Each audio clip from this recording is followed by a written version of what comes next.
Bien, muchachos, buenos días. Bienvenidos a la sexta Convención Internacional de Educación Física, Deporte y Salud Escolar, Chiapas 2021. El día de hoy les vamos a presentar un taller que se llama Lineamientos para la Organización y el Funcionamiento de los Consejos Técnicos Escolares en Educación Básica. La persona que va a presentar el taller es el doctor José Salvador Muñoz Dávila. Él es licenciado en Educación Física, maestro en Administración de Educación Física y Deporte, tiene un doctorado en Cultura Física, es catedrático de la Escuela Normal del Estado de San Luis Potosí, tiene una especialidad en Deportes de Invasión, es entrenador de baloncesto y actualmente es miembro del grupo de diseño del Plan de Estudios 2002 y 2018. Lo recibimos con un fuerte aplauso. Gracias, buenas tardes nuevamente. Quiero platicar con ustedes antes de entrar de lleno a esta parte del tema de los consejos técnicos escolares. Decía que de repente uno tiene que ir modificando las presentaciones y el que hayan puesto allá o de que haya visto yo que tienen su plan de estudios me hizo modificar un tanto cuanto, como dicen, la presentación, porque es importante que vayamos visualizando desde tu perfil, desde tu proceso de formación inicial como futuro educador físico, qué es lo que has ido adquiriendo, qué habilidades, qué conocimientos, cómo has ido también visualizando tu ser docente, tu vocación, tu sentido profesional y ético. Uno de los apartados dentro de los rasgos hablaba de cómo asumir tu compromiso profesional con los niños, los adolescentes, los padres de familia y la sociedad en su conjunto. Wow, eso se oye así como muy comprometedor, ¿no? Pero lo cierto es que así va a ser. Y no va a ser por un año ni por dos, va a ser por 30 años de servicio. ¿Cuántos años tienes? 21. 21. 23. 23. 38. ¿Cuántos? 38. ¿Más 30? 68. 68. 24 más 30, 54. Te gano por 2. Fíjate que entonces lo importante no es cuántos años vas a tener cuando pasen los 30, sino lo importante va a ser cómo es que vas a llegar a esa edad. ¿Cómo va a llegar ella a los 54? ¿Cómo va a llegar ella a los 51? ¿Sí? Y entonces implica que empieces a hacer tu plan estratégico profesional. ¿Sí? Y eso implica que voltees siempre a verte. Buena alimentación, buen descanso, buena armonía interior, buscar ser muy prosocial, tener buenas relaciones interpersonales, porque eso demanda también el trabajo en tu escuela, ¿sí? Que tengas buenas relaciones, porque tendrás que hacer siempre un trabajo colaborativo. Tendrás algunas veces que tomar la batuta en algunas acciones, pero por otro lado, también tendrás que colaborar, apoyar, ayudar a otro compañero o a la comunidad escolar, ¿no? Y eso es ahí en donde entonces empieza a tomar relevancia el hecho de cuidarnos, ¿no? Imagínate, 10 años en preescolar y ya tu espalda te dice, ya no más, porque te agachas mucho a abrochar agujetas, a gatear, a levantarlos, y cuando ya llegas como a los 45 dices tú, pido esquina, pido time, pero no hiciste un time en el cuidado de tu cuerpo, ¿sí? Te desvelas, no comes bien, no haces ejercicio, y la semana se te hace un boom, porque es muy pesado grupo tras grupo estarlo atendiendo. Entonces, implica entonces que yo tenga un cuidado de mi persona. El plan estratégico de mi profesión está enfocada en el cuidado que yo tenga de mi persona. Y luego me voy a la parte esa de tu plan de estudios, en donde vemos esa parte del área de acercamiento a la práctica, en donde empezamos con esa asignatura de escuela y contexto social. Pero recuerdo yo esas primeras generaciones de este plan de estudios, en donde tenían mucho conflicto con los maestros de las escuelas de práctica y con los maestros de los departamentos de educación física, porque los estudiantes iban a las escuelas con sus planeaciones que no estaban basadas en el programa de educación física. Y entonces ellos decían, ¿por qué viene tu estudiante a dar la clase sin haber visto el programa y haber hecho una planeación en base a los contenidos del programa? Y entonces había algo que nos justificaba, ¿no? Porque lo que nosotros necesitábamos que nuestros alumnos entendieran y conocieran eran las necesidades y características de los niños y de los adolescentes de educación básica. Y a partir de eso, entonces, tú dentro de tus asignaturas te dabas cuenta que tenías cuestiones como propósitos y contenidos de la educación física, el cuerpo, estructura y funciones, el desarrollo corporal y motricidad, y también tenías aspectos que se enfocaban al desarrollo infantil en esas primeras etapas, ¿no? De la escuela y contexto y de la observación del proceso escolar, ¿sí? Y entonces decía, ¿por qué no atender eso sin la utilización de un programa? Me queda claro que el programa lo tengo que emplear porque me habla de que tengo que atender cuestiones de manera institucional. Trabajo en una escuela de educación pública y hay planes y programas. Más, sin embargo, los contenidos de la educación física no pertenecen a un programa, son de la educación física. Dentro de un programa adquieren cierta forma y se visualizan desde un modelo en específico. Te pongo un ejemplo. Cuando se trabajaba con el programa de educación física del 93, te lo mencionaron en propósitos y contenidos de la educación física. Se trabajaba por ejes temáticos, ¿no? Y se dividía la sesión. De repente daba risa porque ponían para el eje temático 1, 8.5 segundos, ¿no? Inclusive cuando había concursos de la clase modelo era igual, ¿no? Eje 3, 7.3 segundos, ¿no?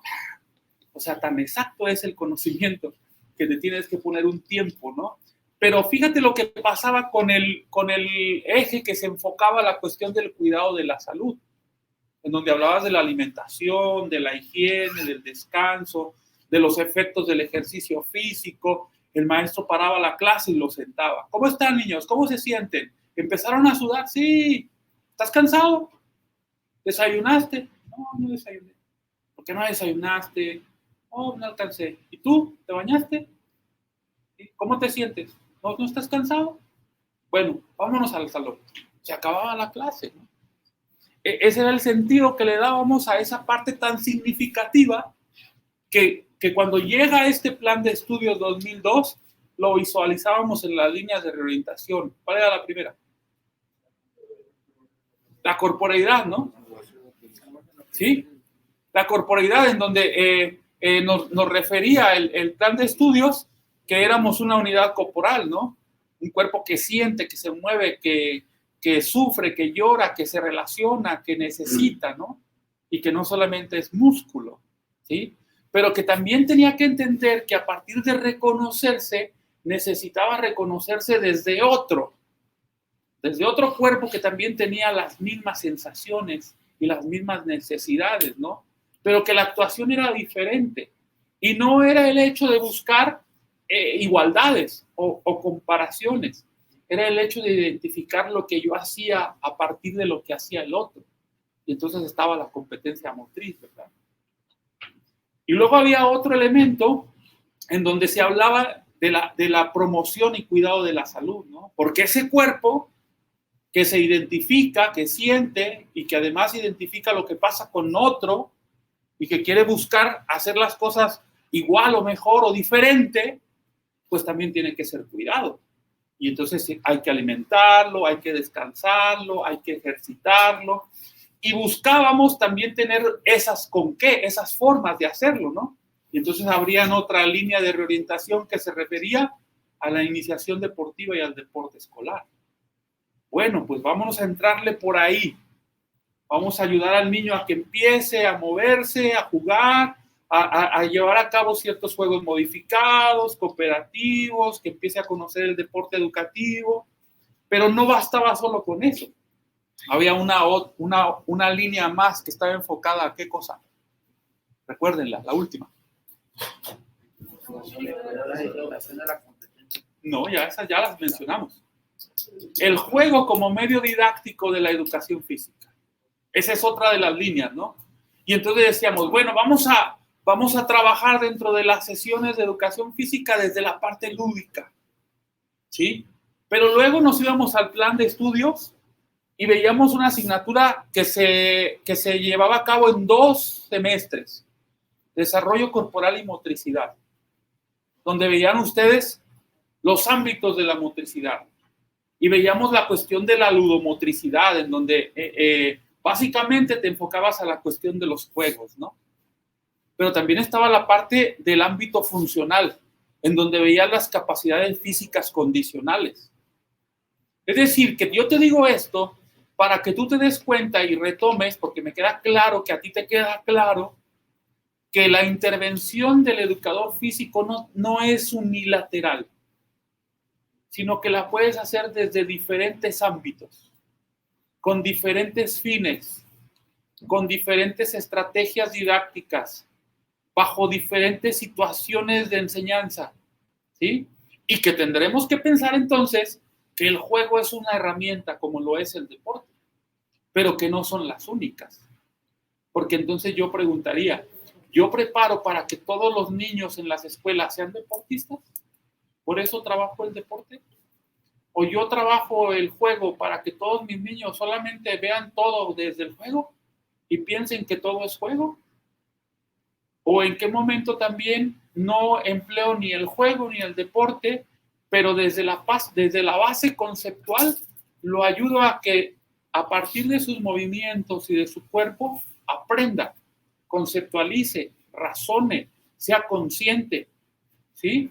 Y sepa por qué se mueve, para qué se mueve y cómo se mueve, ¿sí? Y entonces fuiste tú avanzando en toda esa parte del área de acercamiento a la práctica escolar y siempre utilizaste una herramienta, la sigues utilizando ahora, estás en el 8º, la sigues utilizando. ¿Cuál herramienta será? La observación. Y esa observación tú la registras. ¿En dónde la registras? En el diario de práctica, ¿no? Pero luego pasaba que revisaban los diarios de los estudiantes y entonces veías, ¿no? A las 8:30 llegó don Juan, el de las paletas. La directora llegó más tarde, pero la maestra de quinto no estaba. Y no había como una relación, ¿no? Y uno como docente le decía al estudiante, no, espérate, es que tienes que registrar en el diario cosas relevantes, ¿no? Y entonces algún chavo te decía, profe, pues es que eso es lo que yo observé. Y entonces ya cuando uno hacía ese análisis decía, pues sí, es razón, eso es lo que observó. Don Juan, el de las paletas, siempre llega a 8:30 y la directora siempre llega tarde. Y la maestra de quinto a veces va y a veces no, ¿sí? Y al maestro de educación física a veces le dejan dar la clase y a veces no, ¿sí? Y la maestra de primero nunca sale a la clase de educación física, ¿sí? Y la maestra de apoyo a la directora, pues solamente está fastidiando al maestro que le entregue la planeación, pero el profe nunca la lleva. Y entonces ahí te vas en esa parte de las situaciones que vive el contexto escolar, ¿verdad? Y ahí es cuando tú, maestro en formación, fuiste acercándote al conocimiento de la escuela, al conocimiento del contexto, a su funcionalidad, ¿verdad? Al darte cuenta cómo era que operaba un director, cómo se relacionaban las maestras, los maestros, el maestro de educación física que trabajaba y qué era lo que tú trabajabas, cómo empezaste a comparar tu planeación con la de él, ¿sí? Y hablando de la planeación, pues ahora con esta cuestión de la pandemia, pues alguien pudiera decir, yo me acuerdo de Luis, mi alumno, que era excelente para la práctica, pero era malo para planear. Y entonces ahora con la pandemia, ¿qué pasó? Porque, ¿qué creen? A Luis ya no lo dejan dar clases, ni en Zoom, ¿sí? Y era bueno para la práctica y la planeación. Entonces, ¿ahora qué pasa? Pues resulta que Luis se dio cuenta de que ahorita podía potencializar por esta pandemia el poder aprender a hacer un mejor diseño de su planeación, ahora ha mejorado en el diseño, ahora le ha introducido a su planeación otros elementos que él no consideraba, además la ve más ordenada, ¿sí? Además tiene un sentido más claro, ¿sí? Imaginamos entonces que cuando Luis regrese a la escuela, pues va a poder ahora sí establecer una mejor relación entre su desempeño dentro de la práctica como en su desempeño en el diseño de su planeación. Por lo tanto, fíjate cómo siempre es un preguntarnos, ¿qué estoy haciendo? ¿Cómo lo estoy haciendo? ¿Para qué lo estoy haciendo? ¿Es importante y trascendental para el otro lo que yo estoy haciendo? ¿Mi trabajo en la escuela es importante? Yo como maestro de educación física, ¿es necesario que esté en la escuela? ¿Hago aportaciones significativas a la escuela como maestro de educación física desde mi clase? Algo que me gusta mucho decir a mí es cómo contribuir desde los propósitos de la educación física a logros de los propósitos de la educación básica. Tal vez si lo hacemos diferente no se podría, o sería más complejo captarlo. Pero el que nosotros desde la clase de educación física le aportemos a la educación básica es bien tangible, es bien palpable, porque tú le puedes decir a un maestro de grupo cómo puede empezar a trabajar las matemáticas desde la clase de educación física, con una estrategia didáctica. Tal vez organizaste un circuito de acción motriz y los empezaste a ayudar a que organizaran figuras geométricas o a que agruparan en cantidades, ¿no? Y eso a lo mejor la maestra de grupo no lo había pensado, pero ya con la forma que vio, sabe que el día que tú no vayas, ella puede salir al patio, hacer su clase de matemáticas y darle continuidad con tu estrategia. Por lo tanto, entonces sí contribuiste a los propósitos de la educación básica desde los propósitos de la educación física, ¿sí? Tú mejoraste la competencia motriz de tus niños, pero además favoreciste el aprendizaje de las matemáticas, ¿sí? Entonces, ¿cómo a partir de eso vamos avanzando y llegas a una asignatura muy importante que es el taller de análisis y diseño de propuestas didácticas, en donde ya te ves más formal, en donde inclusive haces un planteamiento, porque vas a tener un documento recepcional. ¿Estamos de acuerdo? ¿Cómo vas a lograr tú para que los maestros que estén enfrente y sean tu sínodo te digan que sí vas a ser licenciado en educación física? ¿Qué necesitas? Convénceme para decirte que sí vas a ser licenciado.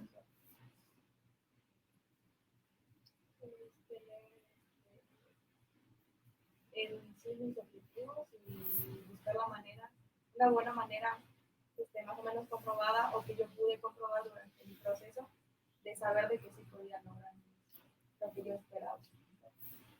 ¿Por qué quieres ser licenciado? Porque es una carrera que se me llamó la atención y me gusta. ¿Los autos no te llaman la atención? ¿Sí? ¿Por qué mejor no eres corredor? No, me gusta más esto. Y me gusta desempeñarme en el área. ¿Tú? ¿Por qué quieres ser licenciado?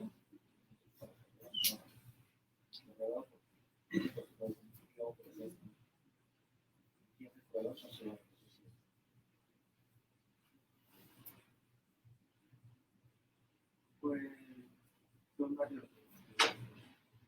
Yo quisiera ser maestro, uno por la formación que tienen mi papá, mis hermanas, y pues por eso fue que llegué acá.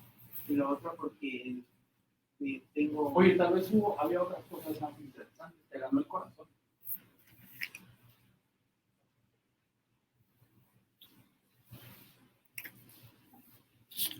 Convénceme que vas a ser licenciado. ¿Cómo te llamas? Rodolfo. Dime, Rodolfo. Pues a mí me comencé esta carrera para desempeñar el aprendizaje que yo tengo y dárselo de cierta manera a los alumnos. Fíjate que acabas de decir una palabra muy importante. Dar. El maestro da. El maestro tiene que dar. Debemos de cambiar esa cultura del creer que merecemos o del creer que nos tienen que dar. Para que nos den hay que dar. Es un sentido de reciprocidad. Y entonces es ahí que cuando yo empiezo a dar, entonces también empiezo a poner de manifiesto esa vocación de servir. Y también pongo de manifiesto mi intención de poder ayudar. Y ayudo a través de los conocimientos que he adquirido para que mi alumno, mi alumna, sea fortalecido de manera integral a través del movimiento, ¿sí? A través de mis actividades, en donde no solo juega, también se relaciona. En donde no solo se divierte, también resuelve, ¿sí? En donde no solo ejecuta, también propone, etcétera, etcétera, etcétera. Y entonces ahí es cuando te vas dando cuenta de por qué es trascendental que te digan, sí, tú eres licenciado, tú eres maestro de educación física. Y puedes tú tener esa concepción más clara cuando te pregunten por qué eres maestro de educación física, ¿no? Porque eso va más allá del gusto. Eso va más allá de las ganas. Eso va más allá de lo que hacen los otros. Este soy yo, ¿sí? Este es mi cuerpo, esta es mi persona, esta es mi esencia, este es mi ser. Y esto es lo que yo quiero dar. Por lo tanto, voy a adquirir esto para yo poder ofrecerlo. Y a partir de ahí, entonces empiezo a generar. Profe, pero ¿por qué nos habla de eso si usted viene a hablar de los CT? Porque en un final de cuentas, la esencia de los CT es ofrecer, dar y recibir. Esa es la esencia, la verdad. Esa es la esencia. Y necesitamos tener, pues, esa empatía. Esa empatía, necesitamos ser muy propositivos, necesitamos tener un sentido de la colaboración y necesitamos cambiar la cultura del esfuerzo, ¿sí? Y también necesitamos cambiar la cultura del recibir, ¿sí? Ahora tengo que pensar en dar. Sí, profe, pero no me alcanza, pues si yo gano bien poquito, tengo 10 horas, y pues ¿cómo todavía quiere que dé? ¿No? Bueno, pues en la medida que des, vas a empezar a recibir, ¿no? Platicaba hace rato con los muchachos porque de repente ya pasa 1 año, 2 años de un egresado y de repente ya lo ves que es ponente hasta internacional sin salir de México, ¿no? Y dices tú, ¿y por qué no empezaste mejor con tu escuela, en los CT? ¿Por qué no empezaste proponiendo? A ver, dile, déjeme que hoy yo quiero dirigir el CT. Que tengo una propuesta para la escuela, ¿no? Y cuando se consolidó, ¿por qué no propusiste llevarla a cabo en la supervisión? Y si lo lograste, ¿por qué no lo propones a nivel estatal? Y ya entonces, a partir de que generaste, pues vas a empezar a recibir. Oye, ¿cómo dices que se llama el profe que logró que le echaran la cancha en un ciclo escolar? Pues es Juan, muy bueno, tiene muy buenos contactos, hace buenas gestiones, no me podrás pasar su teléfono. Y empiezas a generar, ¿no? Y de esa manera empiezas a recibir, porque empiezas a hacer, ¿sí? ¿Por qué quieres recibir sin hacer? ¿Sí? Entonces necesitamos darle un sentido diferente a esa acción. Y bueno, pues te vas dando cuenta de que tu proceso en tu formación inicial sí te está dando esas herramientas, ¿no? Pero es importante que las visualices, ¿no? No están mal en sus respuestas, ¿sí? Pero es importante que las concreticen para que puedan hacer, para que pueda haber una mejor interpretación de lo que tú eres, ¿sí? Nos hace falta darle una mejor interpretación. Fíjate que pasa algo, ¿no? A nuestra profesión, alguien abrió la puerta, se pasó y dejó una piedra para que no se cerrara la puerta. Y entonces entra cualquiera. Cualquiera cree que puede jugar con los niños.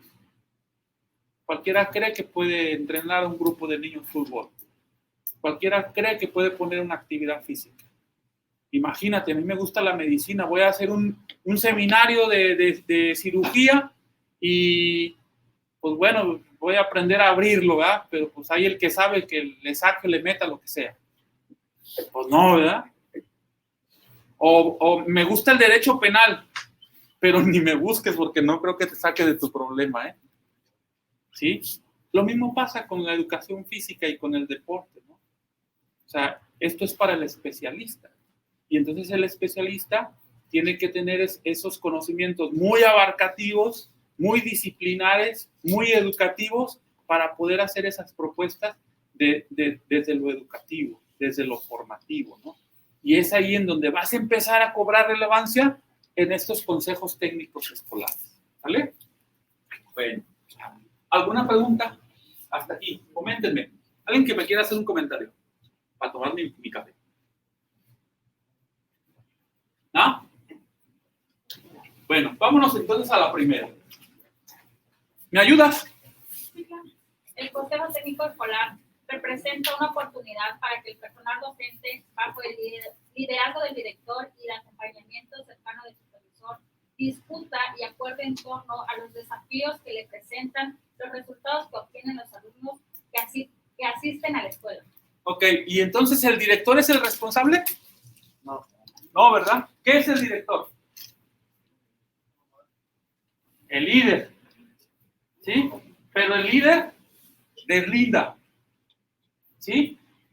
Y los demás colaboran y resuelven el desafío que representa que sus alumnos obtengan un beneficio. ¿Sí? Por lo tanto, es una obligación sobre el director. ¿Sí? A él le tocará la responsabilidad de liderar previo a que haya deslindado. ¿Sí? Y que te haya también ayudado a involucrarte.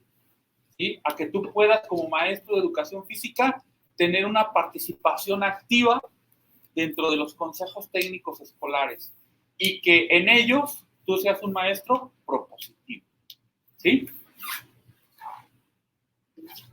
Y bueno, esta parte del artículo 3º, que bueno, para nosotros es así como que el pan, porque es el artículo que habla de la educación, y dice que es necesario fortalecer la autonomía de gestión de las escuelas. ¿Sí? Y si bien es cierto, el director se encarga de eso porque es el líder, pues yo también tengo que gestionar. Profe, es que ya tengo 2 años con la cancha y no me han podido techar. ¿Y tú qué has hecho, maestro? ¿Tienes alguna propuesta? ¿Hay alguna iniciativa de tu parte? ¿Sí? Proponme algo. ¿Cómo le podemos hacer para que tú puedas tener ese techado? ¿Sí? Y ya no solamente dependerá de las autoridades en su caso, ¿verdad? Sino de la gestión que pueda haber para que pueda haber una mejor infraestructura, para que se compren materiales educativos. En mi tierra hicieron un curso de técnicos en entrenamiento deportivo y terminaron y le regalaron material deportivo, ¿no? No sé si eso pasó aquí. Y le regalaron su material deportivo. Bueno, pues imagínate que tú, aparte de que te capacitaste, te dieron un material deportivo, pues lo llevaste a tu escuela y tu líder dijo, pues ponle unas repisas, ¿no? Para que lo acomode, píntasela, quítale la silla rota que tiene, que ya no parezca bodega, que parezca la oficina del maestro de educación física. Y entonces hubo un mejoramiento en la infraestructura, se adquirieron materiales, se resolvieron muchos problemas de operación y eso ayudó como un elemento que pudiera influir de manera positiva o negativa en el desempeño de tus alumnos, ¿no? ¿Sí? Porque tú estás más cómodo, porque tienes más material, porque puedes diversificar tu práctica porque lo tienes, ¿sí? Porque eso también dice ese plan de estudio, ¿verdad? Que debes llevar a cabo una práctica pedagógica diversa, amplia y incluyente. ¿Sí? O sea, tengo que diversificar mi práctica. Para eso necesito materiales, pero también necesito más estrategias. ¿Sí? También necesito más situaciones, más tareas motrices, más solución de problemas. ¿Sí? Y eso implica entonces también colaborar en el proceso de la gestión, para que en la medida de que se gestione infraestructura, materiales, yo también pueda salir beneficiado desde mi asignatura para beneficiar a mis alumnos, ¿sí?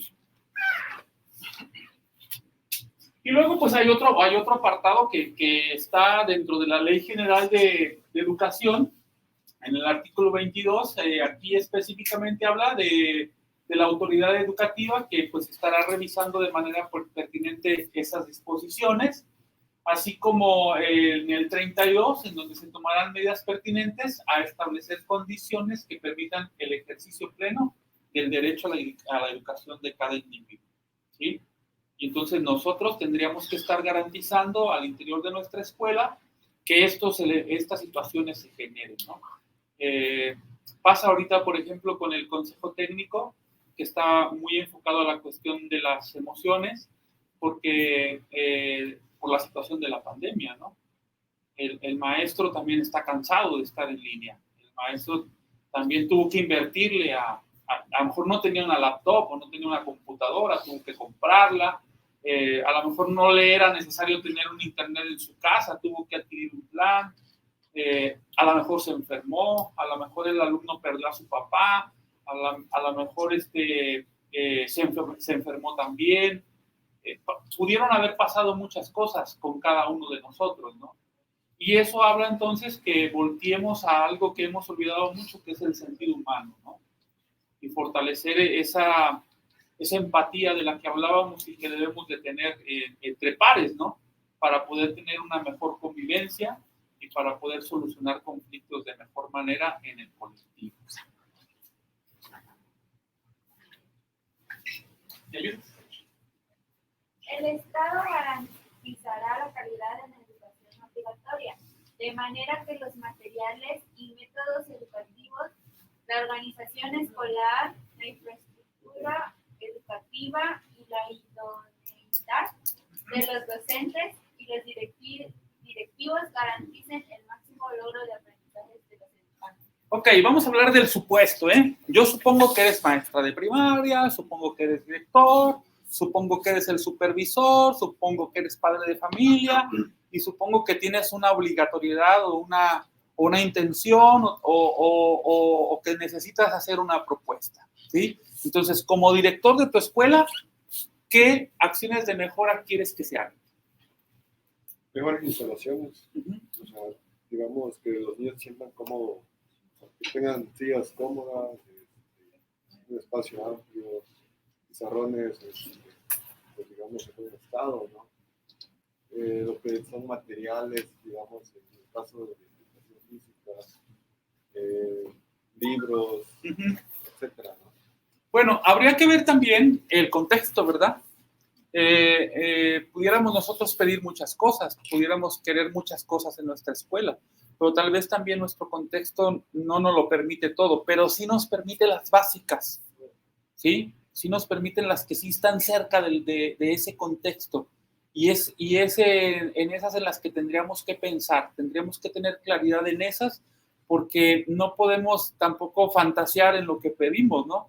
Pues yo quisiera también mi sillón reclinable y apachurrar un botón y que se baja la pantalla, pero pues eso está muy lejano de mi escuela, ¿no? O sea, eso no lo puedo tener, pero puedo tener otras cosas que sí están a la mano, ¿no?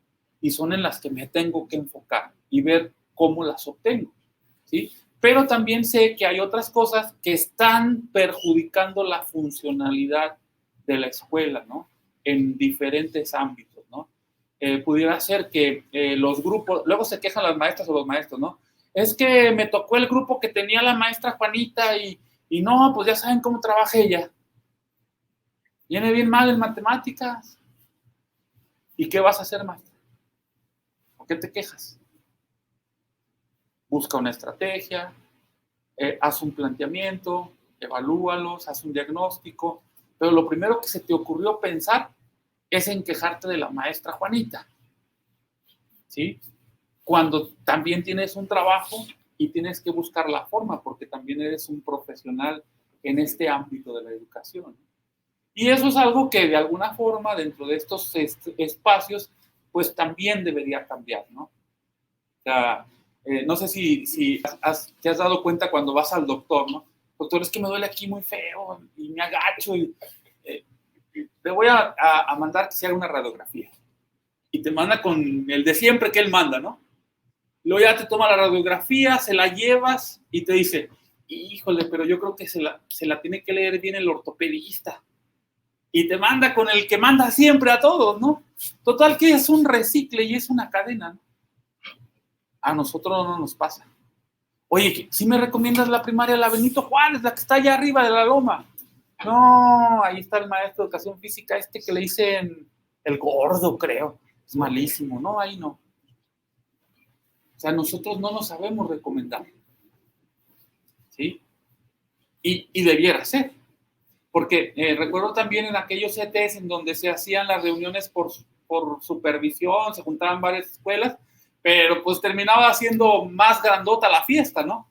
Se encontraban varios maestros de educación física, los de matemáticas de otras escuelas, y pues la fiesta era más grande, ¿no? O veías tú en las redes sociales que aquí en el CT, ¿no? Y pues subían los desayunos en el VIPS y cosas así, ¿no? Cuando tendríamos que cuidarnos entre nosotros, ¿no? Y fortalecernos entre nosotros para poder tener un mejor liderazgo social.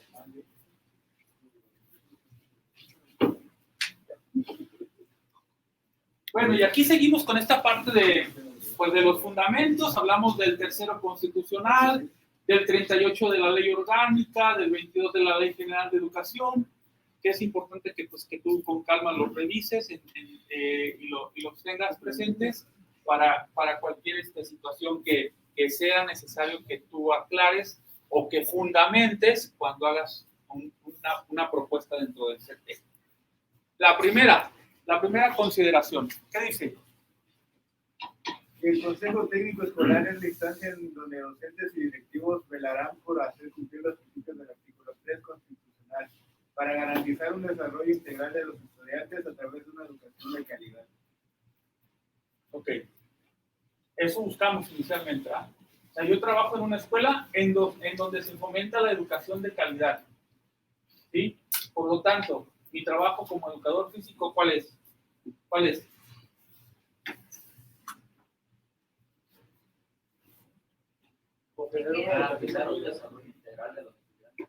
Ok, ¿cuál? Otro. Trabajas en esa escuela de calidad, entonces quiere decir que tú eres un maestro de calidad. ¿Qué promueves? ¿Qué haces para decir que eres un maestro de calidad? Ofrezco la educación de mejor calidad, ¿no? Sí, pero ¿qué haces? ¿Qué haces? Es que es el momento en donde yo empiezo a hacerme cuestionamientos. ¿Qué? ¿Cómo? ¿Para qué? ¿Cuándo? ¿Con qué? ¿Sí? Y entonces yo soy un maestro que trabajo en una escuela de calidad. De entrada siempre planeo mis acciones, siempre planeo mis actividades, siempre planeo mis clases. ¿Sí? Otra cosa que hago de calidad, pues cuido la integridad de mis alumnos, ¿no? Mi espacio lo tengo limpio, mi área siempre está bien acondicionada, mis materiales están bien cuidados, ¿sí? O sea, realmente tendría yo que tener claro cuáles son todas las acciones que yo emprendo, ¿no? No es solamente decir, voy a dar mi clase y hoy voy a ver deportes educativos, ¿no? Sí, pero ¿qué hay alrededor para que tú lo hagas? ¿Sí? Y que entonces yo pueda decir que es garantizado mi trabajo porque lo hago con calidad, ¿sí? Y hay ciertos parámetros que lo miden, ¿no? Y lo mismo le pasa a la maestra de grupo de sexto año, lo mismo le pasa a la de educación especial, lo mismo a la de artes, etcétera, etcétera, ¿no? O sea, todos buscamos tener una línea que indique que el trabajo que nosotros desempeñamos es de calidad, ¿sí? Otra. Paz. Da seguimiento y evalúa situaciones de mejora educativa en beneficio de los estudiantes de su centro escolar a partir de los principios de equidad, pertinencia, relevancia, eficiencia y eficacia. Y entonces, como dijimos que tu clase es de calidad, la de la maestra es de calidad, el trabajo que desempeña el director es de calidad, a ver, vamos a darle un seguimiento. vamos a evaluar esas situaciones que me están dando ese indicador, ¿sí? Estamos procurando que haya una equidad. ¿Por qué me dices que tu clase es de calidad si sigues trabajando las niñas acá y los niños acá? ¿Sí? ¿Por qué me dices eso si todavía no has buscado una forma de establecer esa relación y que convivan niños con niñas? ¿Sí? Entonces, eso yo lo estoy viendo desde tus planeaciones, las actividades, como las diseñas, me están indicando que eso va a pasar. Salí a ver tu clase y eso pasó. Allá tenías a las niñas jugando a la comidita y a los niños jugando fútbol. Entonces, tu clase no fue de calidad. ¿Sí? Y hay un proceso de evaluación. Y estamos viendo entonces que tampoco fue pertinente lo que evaluaste, ¿no? Que lo que hiciste en tu clase tampoco fue pertinente, que no fue relevante en lo positivo, pero que sí pudo haber sido de impacto en lo negativo. Y que además, pues no generó cierta eficiencia, porque lo que hacían las niñas no era tanto el trabajar alguna situación específica que favoreciera a su cuerpo, sino que simplemente estaban platicando. Y los niños jugaban fútbol. ¿Sí? Ah, pero ¿qué pasó con la maestra de grupo? O sea, ella tiene que dar cuenta entonces de por qué ella dice que es una maestra de calidad, si los niños que tiene de tercer año ya tienen que tener un cierto conocimiento en cuanto a las matemáticas. Y les hicimos una evaluación. Maestra, estás fallando, estás fallando. ¿Sí? Entonces, eso yo lo tengo que revisar y lo tengo que evaluar, porque si no, entonces, solamente de mentiritas estoy diciendo que somos una escuela de calidad. Sí, debe ser así. La otra. Vas. Que de la misma forma se constituye en un colegiado que a partir de su responsabilidad profesional, de un liderazgo compartido, del trabajo colaborativo, de la toma de decisiones compartidas y de la transparencia y rendición de cuentas, su corresponsabiliza del avance educativo de sus estudiantes, procurando así la mejora de calidad académica de las escuelas. Y entonces, pues no nos gusta evaluar, tenemos que evaluar, pero no nos gusta ser evaluados, ¿no? Y eso es necesario. Necesario, y sobre todo cuando lo hacemos de esa forma empática, que no busca una situación problemática o aprovechar que, me toca evaluar a Juanita, pues dame la mano, porque es bien la toca, ¿no? No, o sea, soy maduro, soy profesional y la evaluación la hago desde el mero ámbito educativo, ¿no? Pero además hay un liderazgo compartido. Si tú dejas de ser un maestro de calidad, toda la escuela dejó de serlo. ¿Sí? Ya no, pero ya no encajaste. ¿Sí? Y es importante que adoptes las características y te adecues a las necesidades del contexto, del entorno, de tu escuela, ¿no? Para que podamos entonces seguir dando cuenta de que hay un avance educativo en los estudiantes, ¿no? Y que además ese avance es significativo. Y que es cierto que sí se favorece un desarrollo integral en ellos. Más adelante, cuando pasemos a la cuestión de los consejos de participación social, te vas a dar cuenta cómo sí lo que tú haces es bien trascendental. Y el cuarto, vas en el F. Es el medio por el cual se fortalecerá la autonomía de gestión del centro escolar con el propósito de generar los ambientes de aprendizaje más propicios para los estudiantes, con el apoyo corresponsable en las tareas educativas de los padres de familia. Del Consejo Escolar de Participación Social, de la Asociación de Padres de Familia y de la comunidad en general. Y fíjate cómo aquí ya entonces involucramos a otros actores, ¿verdad? Ya hablamos de los padres de familia. Luego nos cuesta mucho trabajo en las escuelas dejar que se involucren, porque también luego cobra otros tintes, ¿no? O sea, híjole, no, yo no quiero que esté aquí todos los días dando lata a la mamá de Pedrito, ¿no? Y bueno, pues hay una asociación de padres de familia. Cualquier situación, pues sería que se estableciera entre ellos, ¿no?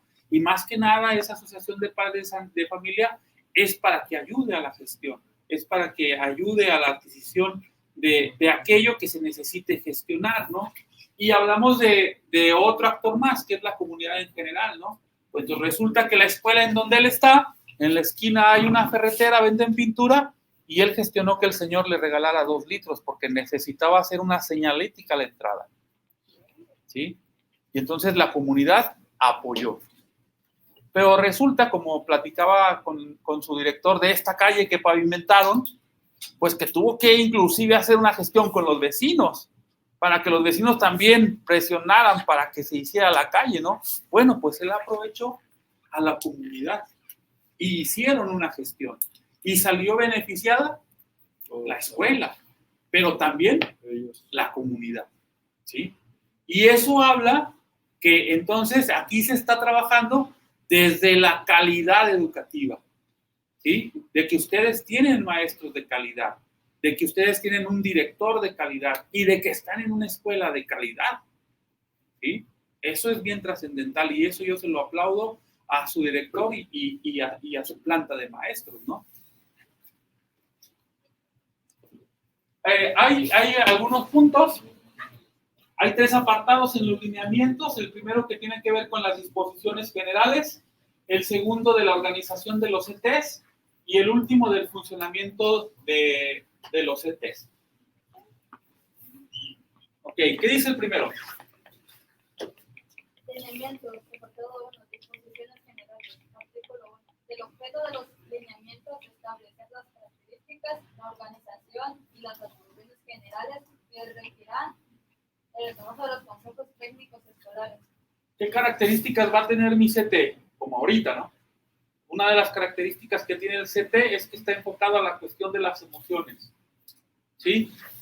Y pues se organiza de manera en que los actores de la escuela participan dentro del trabajo, ¿no? Y se empiezan a identificar y a establecer rutas de mejora a partir de las situaciones problemáticas que ha generado, por ejemplo, esta pandemia, ¿no? El otro punto que habla de la definición del consejo escolar, ¿verdad? Y aquí dice que es el órgano integrado por el director del plantel y el personal docente, ¿sí? O sea, todos tenemos que participar, ¿no? Y por otro lado, pues busca que se cumpla de manera uniforme y satisfactoria la misión, ¿verdad? ¿Sí? O sea, y veía también por aquí cuando entrábamos la misión y la visión de la escuela, ¿no? Y eso es bien importante que todas las escuelas lo tengan, ¿no? Inclusive los preescolares tienen que tener una misión y una visión. Y a partir de esa, establecer si estamos dando cumplimiento con las tareas del día a día para que esa misión y esa visión se cumplan, ¿sí? Tercero. Va. El artículo 3. Sí. De la presidencia, la presidencia del CT. la asume el director de la escuela o el supervisor escolar, según corresponda en cada caso. Bueno, entonces ya lo sabemos, ¿verdad? El DIR es el...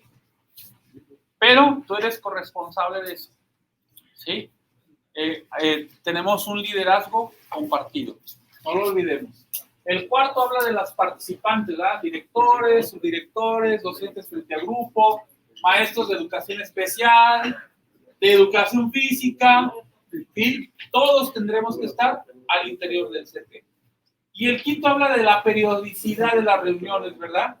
Las fechas en las que se establece la reunión y cómo es que se tienen que llevar a cabo. Y aquí entramos al apartado 2, que nos habla de la organización de los consejos, ¿verdad? Hay un número de sesiones, en esa fase intensiva nos marca 5, pero también los previos al inicio, los días previos al inicio escolar, ¿verdad?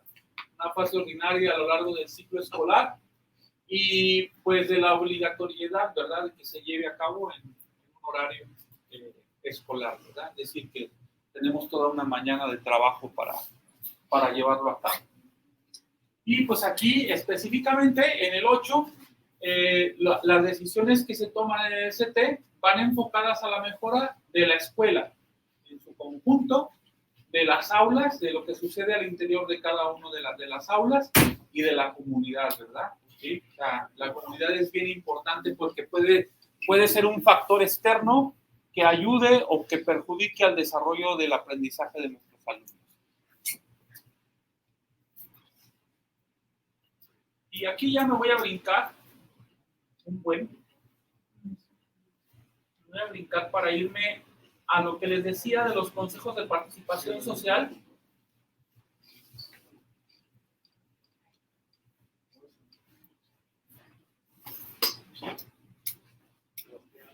Bueno, ¿qué es el Consejo de Participación Social, verdad? Es un órgano interno de la escuela. Para que nos quede más claro, aquí se empiezan a generar ciertos proyectos. Aquí se empiezan a generar iniciativas, aquí se empieza a proponer y aquí se empieza a hacer una gestión, ¿sí? Esos son elementos importantes de esta parte. Se coordinan los propósitos y esfuerzos de autoridades educativas, directivos, maestros, representantes sindicales, ¿verdad? O sea, la maestra de sexto, ella es la representante sindical de la escuela. Entonces, maestra, échanos la mano porque necesitamos que nos apoye también el sindicato, ¿no? Los padres de familia y miembros de la comunidad, ¿verdad? Por eso también es importante que conozcamos el contexto, que los actores de la escuela tengamos una relación con el contexto para poder hacer gestión con ellos. Fíjate cómo seguimos hablando de la colaboración y de la corresponsabilidad de los actores en el mejoramiento permanente de su desempeño, y esto pues con la finalidad de que podamos lograr los propósitos educativos. Me voy a brincar hasta acá para ir haciendo ese ejercicio que les decía. Y para que te des cuenta cómo empieza a ser importante lo que tú hagas, ¿no? Si es necesario levantar la mano y proponer. Porque la verdad que tenemos ese proceso creativo del educador físico, yo creo que es momento que empiece a despertar, porque ahí lo tienes, ¿no? Entonces, el primero, ¿cuáles son los comités que integran el Consejo de Participación Social y qué tipo de actividades podrán desarrollar? ¿Sí? Y entonces, ¿qué dice el primero? Ese lo vas a hacer tú, ¿eh? ¿Cómo te llamas? ¿Cómo? Jorge, ese te toca, ¿eh? ¿Qué dice? Para promover el uso y la mejora de la biblioteca escolar, así como fomentar la creación de círculos de libros. Bueno, resulta que él es el maestro de tercero y lo que él quiere promover es la lectura, pero ese solamente es el pretexto para lograr que le pongan una biblioteca, ¿sí? Como no le han hecho caso de la biblioteca, entonces ahora tiene que visualizarlo mejor. ¿Y qué mejor estrategia que poner un círculo de lectura? ¿Sí? Y entonces le va a presentar el proyecto a su director y al Consejo de Participación Social para que vean la pertinencia de echar a andar ese proyecto. ¿Sí? Y luego viene el otro. Y ese le va a tocar a su compañera. ¿Qué dice ese? Atención a necesidades de infraestructura, equipamiento, biblioteca escolar, instalaciones eléctricas, sanitarias, entre otras. Entonces su maestra pues va a aprovechar el proyecto que él tiene, ¿sí? Porque supo que le van a armar su biblioteca y entonces necesita también mejorar la infraestructura.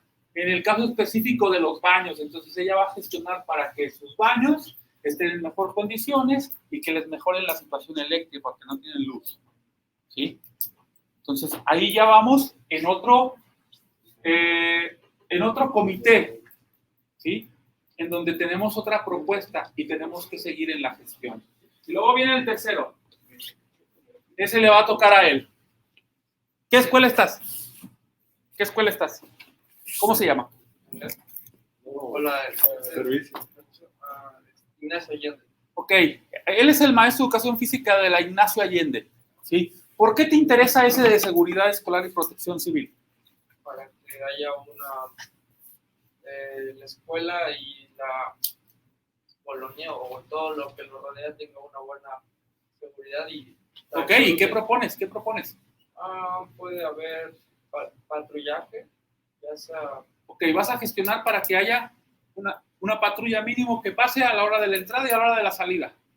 De inicio, ¿te late? Ok. ¿Te interesa ese proyecto? Sí, ¿Sí? ¿Qué quieres hacer con él? aparte de que existen patrullas, estarían también los maestros observando quién lleva a los niños a su casa, conocer a los padres de familia para que nadie pueda, o así mismo hacer la FED, donde se reconoce al padre de familia quién es.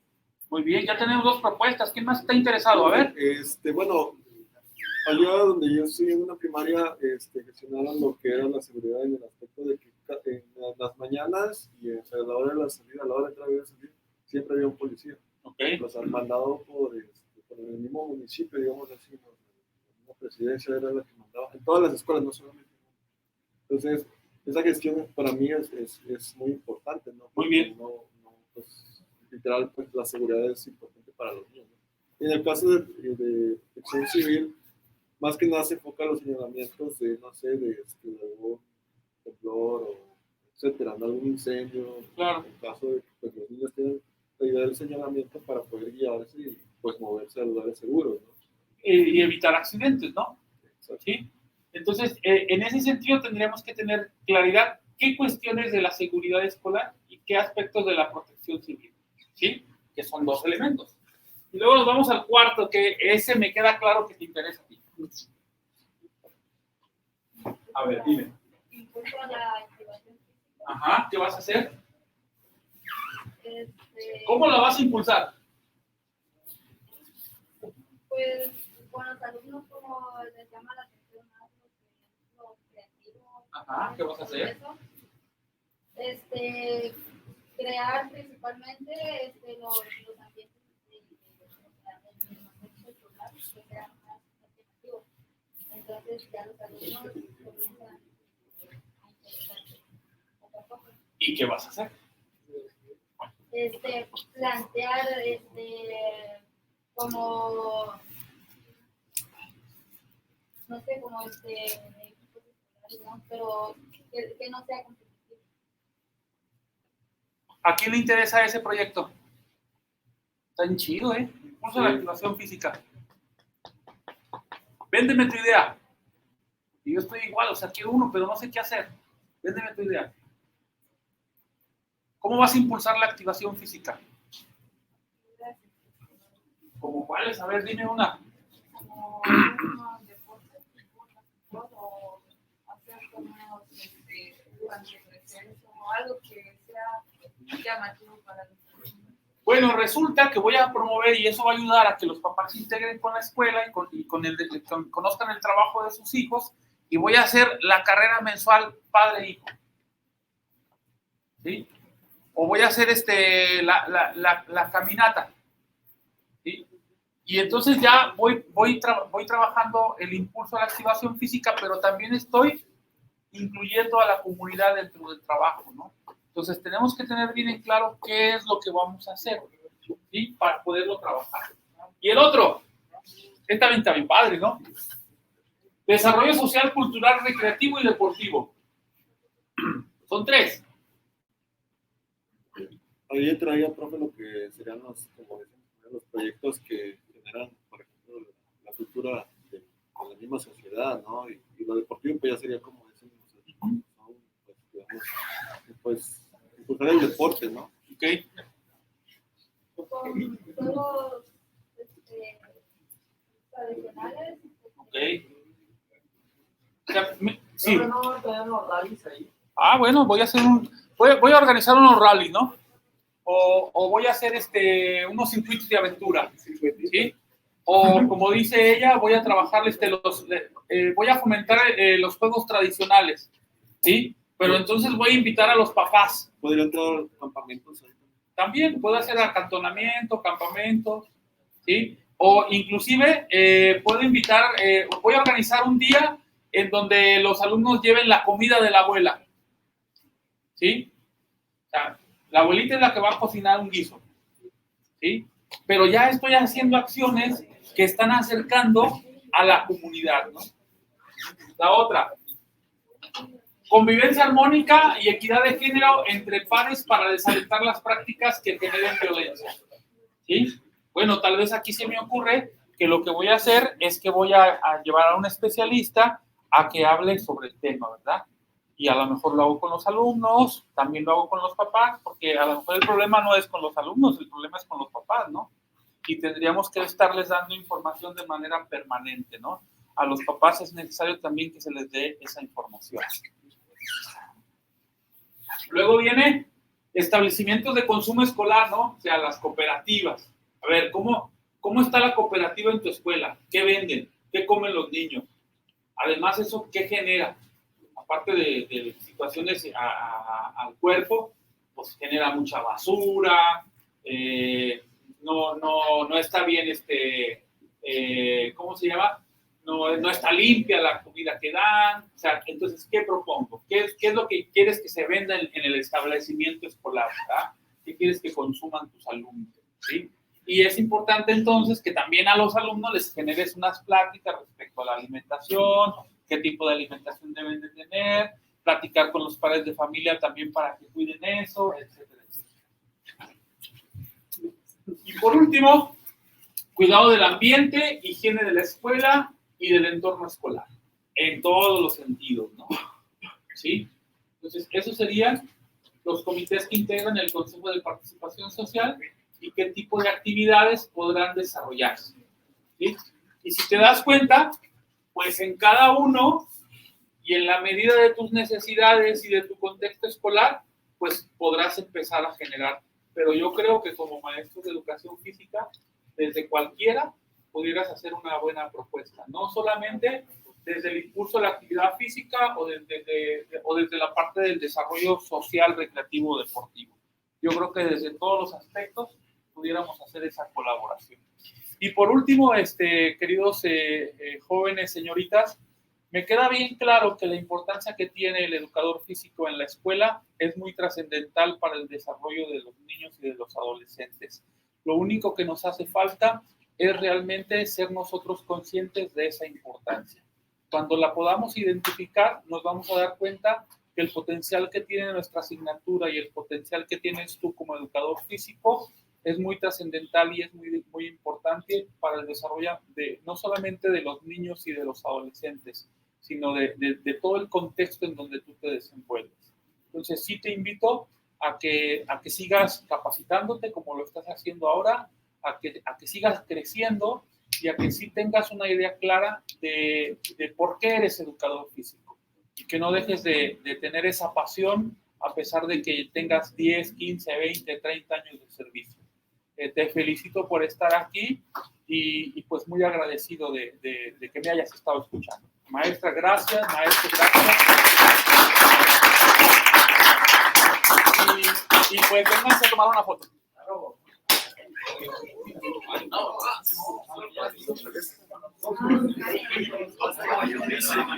Me pueden buscar en Facebook como Salvador Muñoz.